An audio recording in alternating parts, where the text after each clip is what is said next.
Hello বন্ধুরা, তোমাদের সঙ্গে দেখো আরও একটি ভিডিও নিয়ে চলে এসেছি। আশা করছি ভিডিওটি ভীষণ ভালো হবে। আজকে কত রকম রান্না করেছি এবং কেন করেছি তার একটা ছোট্ট ভিডিও তোমাদের সঙ্গে শেয়ার করছি। তো চলো, তোমরা তো প্রথমেই দেখে নিয়েছো কত কিছু রান্না করেছি, আরও আছে রান্নার মাঝখানে, তোমরা অবশ্যই দেখো। প্রথমে আমি নিয়ে নিয়েছি ইলিশ মাছ, 2 পিস রুই মাছ, তেলাপিয়া মাছ, সব একসঙ্গে, সব মাছের ঝাল হবে, ঝোল ঝাল সব হবে। তো চলো তোমরা সবাই দেখতে থাকো আমি কিভাবে ঝোল ঝাল সব করি রান্নাবান্না।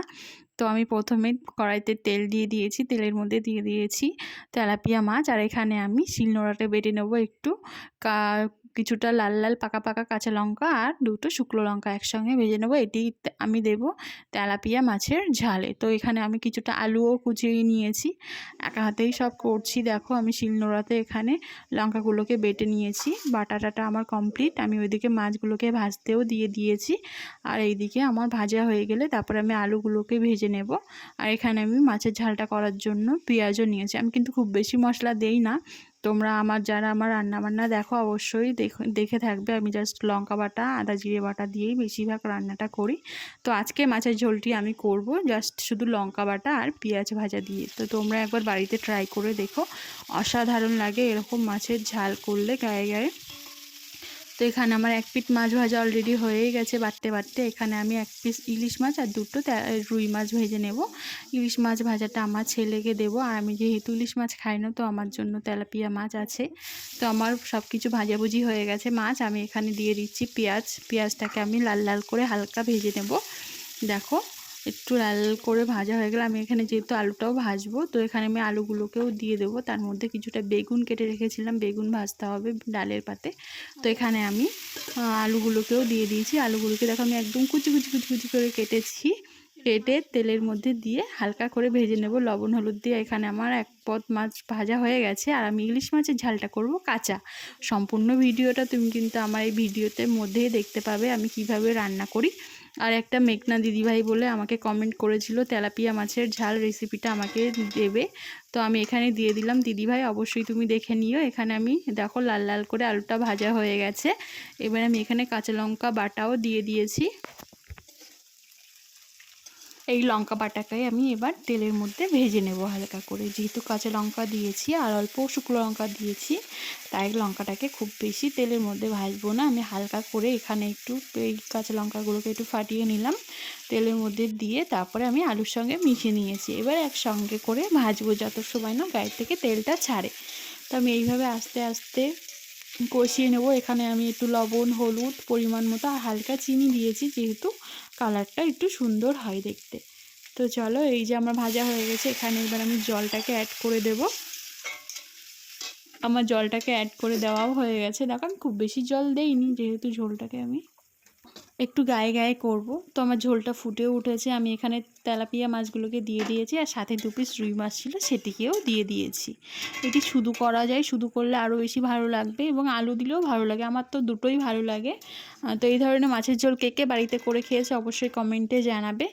দেখো, আর আমি এখানে কিছু আস্ত কাঁচা লঙ্কা দিয়েছিলাম, সেখানে 2-3টে ফাটিয়ে দিয়েছি, আরও কিছু আস্ত আস্ত রয়েছে। তো আমার কিন্তু রেডি হয়ে গেছে তেলাপিয়া মাছের আলু দিয়ে ঝাল। তোমরা এইভাবে কে কে ভালো খাও অবশ্যই কমেন্টে জানিও। কালারটা দেখেছো? এটা কিন্তু চিনি দেওয়ার জন্য এত সুন্দর কালার এসেছে। আর এখানে কিন্তু মশলা শুধু লঙ্কা বাটাই দিয়েছি আর পেঁয়াজ ভাজা, খুব সুন্দর টেস্ট হয়েছিল। তারপরে আমি দেখো বেগুনগুলোকে ভেজে নেবো, এটি আমি ডালের পাতে আমরা খাবো। তো আমার বেগুন ভাজা হয়ে গেছে। এবার তার মধ্যে আমি কিছুটা এই যে কালো জিরে ফোড়ন দিয়ে আমি কিন্তু তার মধ্যে কিছুটা মশলা এখানে দিয়েছি, সর্ষে আদা জিরে বাটা, আর আমি কিছুটা মশলা জলের মধ্যে গুলে নেব। তো আমার তেলের মধ্যে অর্ধেকটা দিয়েছি, অর্ধেকটা কাঁচাই দেব। কাঁচা ঝালের টেস্টটাই বেশি সুন্দর লাগে। তো আমি সব কিছু একসঙ্গে দিয়ে লবণ হলুদ টলুদ দিয়ে, এবার আমার ঝোলটা যখন ফুটে উঠবে, দেখো ঝোলটার কালারটা এরকম এসেছে, যেহেতু কাঁচা ইলিশের ঝাল করব। তো এখানে আমি দেখো এই যে আমার কাঁচা কাঁচা ইলিশ মাছ, যেই ঝোলটা ফুটে উঠবে আমি এখানে একে একে দিয়ে দেবো, আর সাথে এক কোটা কাঁচা লঙ্কা দেবো। দিয়ে এইভাবে ফুটতে থাকবে। আমি একটু কিছু সময়ের জন্য ঢাকা দিয়ে দেব। তারপরে ঝোলটা যখন আমার কমে যাবে তখন আমার রেডি হয়ে যাবে ইলিশ মাছের কাঁচা ঝাল। তোমরা কে কে পছন্দ করো অবশ্যই কমেন্টে জানিও। অবশ্যই আমি কিন্তু ইলিশ মাছ খাই না বন্ধুরা, কিন্তু আমি রান্না করতে খুব ভালোবাসি।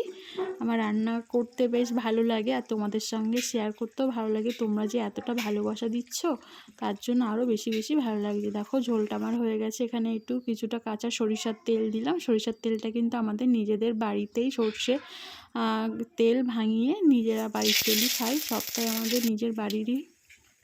তারপরে আমি করব টক ডাল। এখানে টক ডালটা করার জন্য এখানে আমি শুকনো লঙ্কা আর দেব সর্ষে ফোড়ন। আর আমি কিন্তু টক ডালটাকে এখন তেঁতুল দিয়ে করি। আর এখানে দেখো আমার ছেলের জন্য ইলিশ মাছ ভাজা, রুই মাছ ভাজা, বেগুন ভাজা, একটু আলু ভাজা তুলে রেখেছে। ও যেহেতু ঝাল খায় না। এখানে আমার ডালের ফোড়নের বলকে উঠে গেছে। এবার আমি গ্যাসটা বন্ধ করে আমার ডালটাকে নামিয়ে নেব। তো আজকে দেখেছো বন্ধুরা কত কিছু রান্না করেছি।